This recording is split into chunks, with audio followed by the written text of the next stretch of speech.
Nije li ovo dovoljno da pokaže svu povijesnu nedoraslost i necivilizacijski odnos suvremenih hrvatskih službenih institucija prema žrtvama komunističkog režima?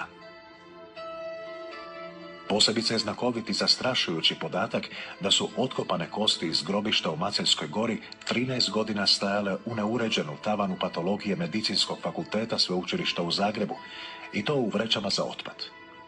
Kao da se i sudbina kostiju, simbolički i stvarno, podudara i upućuje na sudbinu onih kojima te kosti pripadaju. Zaboraviti, zataškati. Ako se nešto i otkrije, opet zataškaj. Skri u tamu tavana u tamne vreće za otpad. Koje li zavidne, prepoznatljive discipline zaborava? Ovdje se zacijelo treba upitati, makar i uzalud, imaju li unuci žrtava pravo na istinu?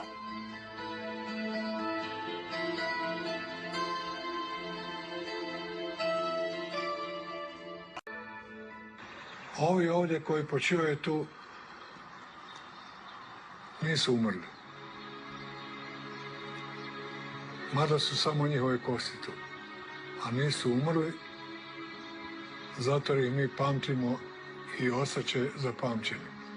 A onaj koji je ostao zapamćen, taj nije mrtav.